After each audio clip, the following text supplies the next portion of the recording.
Rusia suspendió su participación en el acuerdo de exportación de granos ucranianos y hay quienes advierten de la principal consecuencia, una crisis alimentaria a escala internacional. Caudal de reacciones de los que hablaremos en esta edición de Noticias. Soy Jenny Pérez, aquí en Berlín. Destacamos. Moscú suspende la exportación de grano ucraniano, acusa a Reino Unido de participar en el bombardeo contra su armada en Sebastopol y del supuesto sabotaje contra el gasoducto Nord Stream.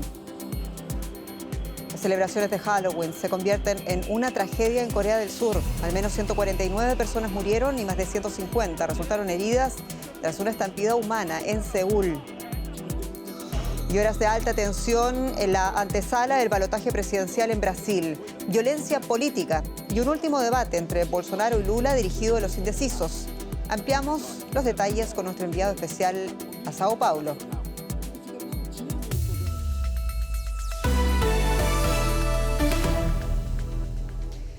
Rusia anunció este sábado que suspende su participación en el acuerdo internacional que permite exportar cereal a través del Mar Negro.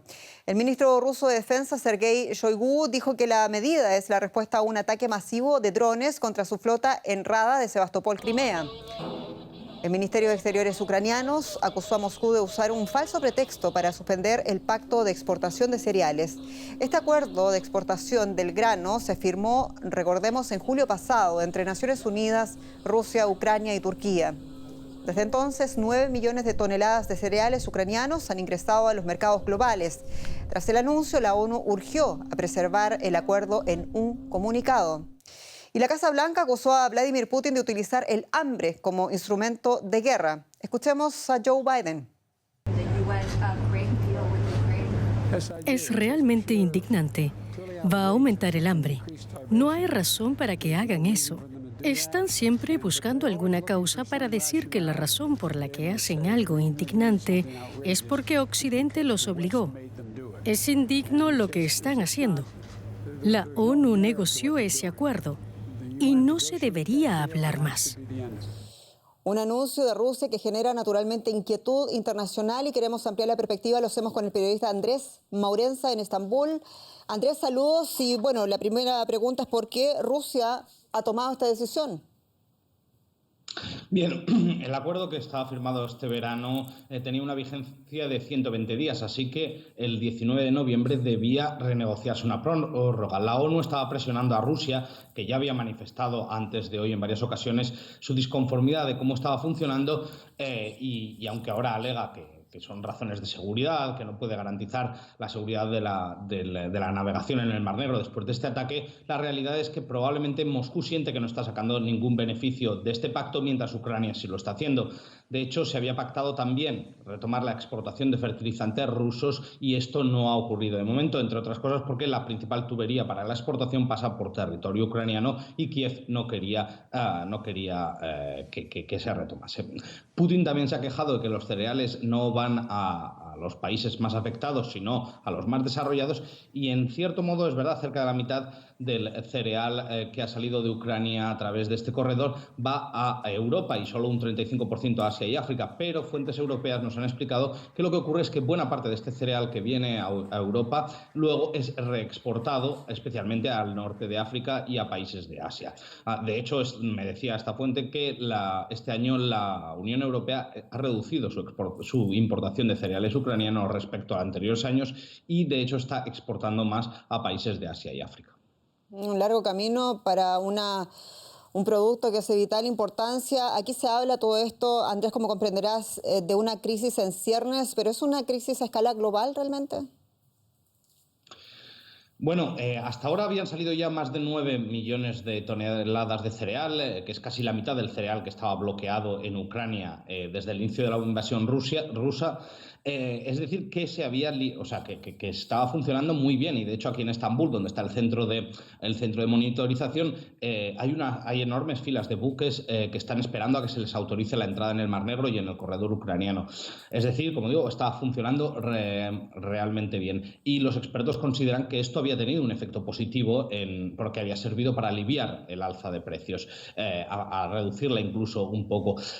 Con todo hay que tener en cuenta que la crisis de los precios de los alimentos alimentos en todo el mundo va más allá de la guerra de Ucrania. Se debe a diversos factores que se vienen acumulando en los últimos años y por eso el precio de los alimentos sigue siendo alto. Pero desde luego, si el corredor del grano deja de funcionar, esto se añadirá a los anteriores factores y será una muy mala noticia y que contribuirá muy negativamente a los precios de los alimentos principales, ya que Ucrania es uno de los principales productores de grano del mundo y la principal forma de exportación que tiene es a través del mar, a través de este corredor. Y luego la gran parte de la responsabilidad de la especulación en los mercados. Muchas gracias, Andrés Maurenza, en Estambul. Al menos 149 personas han muerto y decenas más han resultado heridas después de una enorme estampida humana en un distrito central de Seúl, la capital de Corea del Sur. Se teme que el número de víctimas fatales siga aumentando porque hay más de 150 heridos, muchos de ellos de gravedad. En el lugar, miles de personas celebraron Halloween, el primer evento al aire libre sin máscara desde la pandemia. Aún no está claro qué fue lo que causó semejante tragedia. Debía ser una fiesta, pero terminó en tragedia.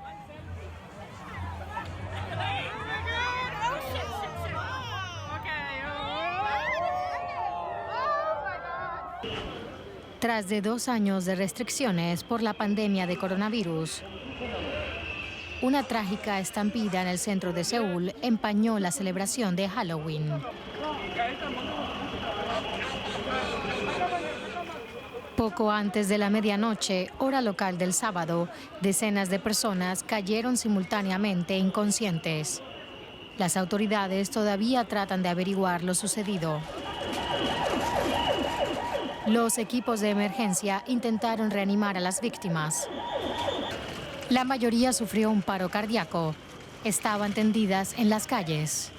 Mientras continúa el goteo de heridos hacia los hospitales cercanos de la capital surcoreana. Y nos concentramos ahora en Brasil. El país está en la antesala a su balotaje presidencial y anoche el derechista Jair Bolsonaro y su contrincante de izquierdas Luis Ignacio Lula da Silva se medían en el último debate. Nuevamente hubo descalificaciones y acusaciones cruzadas, pero también contundentes promesas de campaña. El expresidente Lula prometió reforzar la protección al medio ambiente, otorgar más derechos a los indígenas y aumentar los impuestos a los ricos.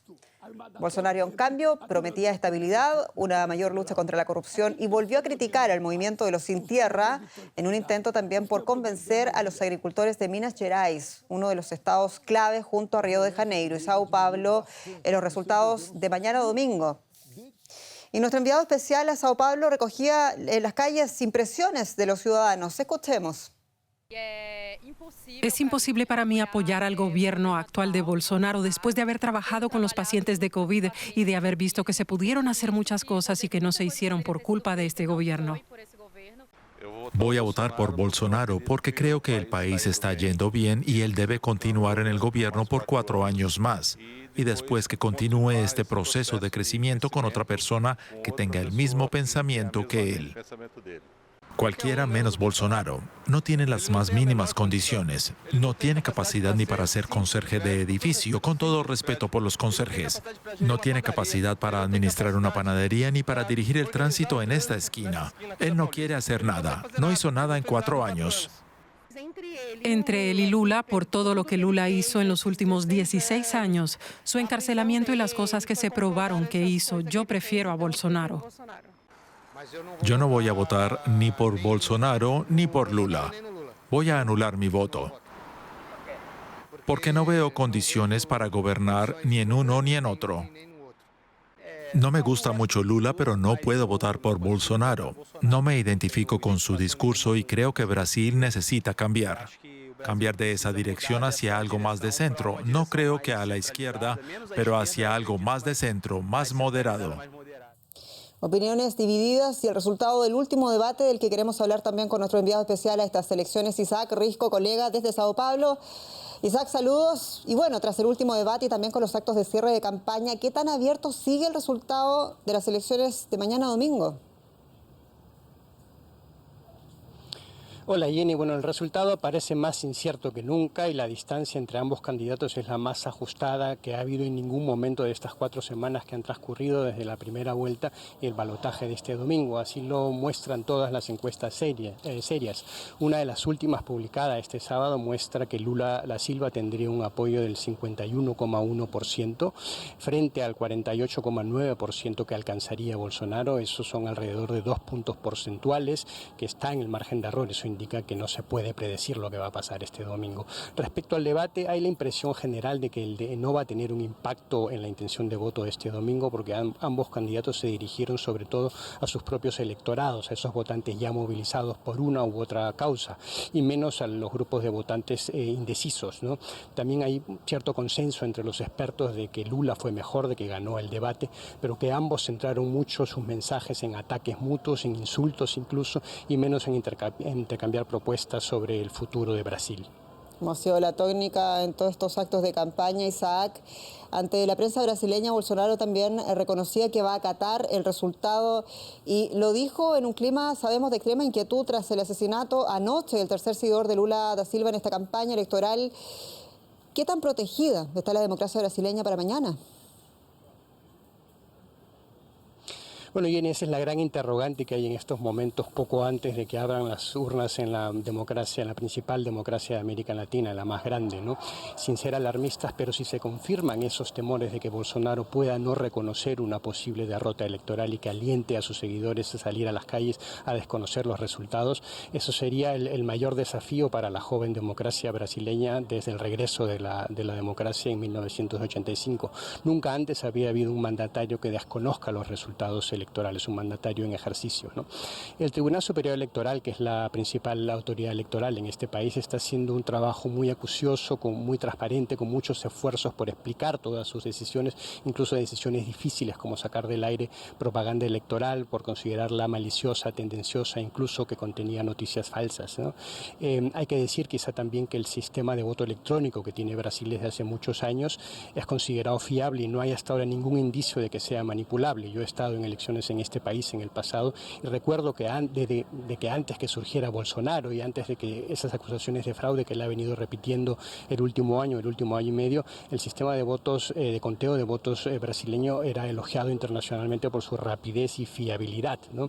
Quizá como último detalle para recordar los esfuerzos que hay para proteger a las instituciones y a la democracia brasileñas, recordar que hay muchos observadores internacionales en este país, de países vecinos, también de organizaciones internacionales como el Centro Carter de Estados Unidos y la Organización de Estados Americanos, que están desplegados en esta ciudad, en Sao Paulo, pero también en las principales ciudades del país, para seguir la votación mañana y también el proceso de conteo de votos y garantizar de que el proceso sea limpio. Y un rápido reconocimiento de los resultados también por parte de los gobiernos internacionales pendientes en Brasil. Muchas gracias, Isaac Risco. Un abrazo allá en Sao Paulo. Y cambiamos ahora de asunto. En Haití, el político Éric Jean-Baptiste fue asesinado a tiros frente a su casa en la capital Puerto Príncipe. Quien fuera líder del Partido de los Demócratas Nacionales Progresistas y ex candidato presidencial en 2016 había sobrevivido ya a un ataque en 2018. Es el último homicidio en un país dominado por la violencia de las pandillas y se produce un año después de que el presidente Jovenel Moïse fuera ultimado por sicarios. El asesinato de Baptiste, en el que también falleció un guardia de seguridad, se atribuye a la banda armada Timacac, que controla la zona y que además en enero pasado mató a 2 periodistas haitianos. Más noticias internacionales a continuación. En Colombia, una protesta multitudinaria se extendió a todas las ciudades del país con el objetivo de detener la reforma tributaria presentada por el presidente Gustavo Petro. El proyecto busca financiar un ambicioso programa social grabado a los mayores ingresos, el petróleo, el carbón y la minería. Los manifestantes temen una destrucción del aparato productivo del país. Un colono de unos 60 años murió hoy en un ataque terrorista cerca de Kiryat Arba, en la Cisjordania ocupada. Otros 4 israelíes resultaron heridos. Posteriormente, el atacante palestino fue abatido por guardias de seguridad. En dicho asentamiento vive Itamar Ben-Gvir, el político extremista que más sube en las encuestas de cara a las elecciones parlamentarias del próximo martes en Israel. Al menos 29 personas murieron en la explosión de 2 coches bomba en el centro de la capital somalia, Mogadiscio. El ataque coincidió con una reunión del presidente, el primer ministro y otros altos funcionarios para buscar salidas de terrorismo yihadista, especialmente del grupo Al-Shabaab. Y nos despedimos. Muchas gracias y hasta pronto.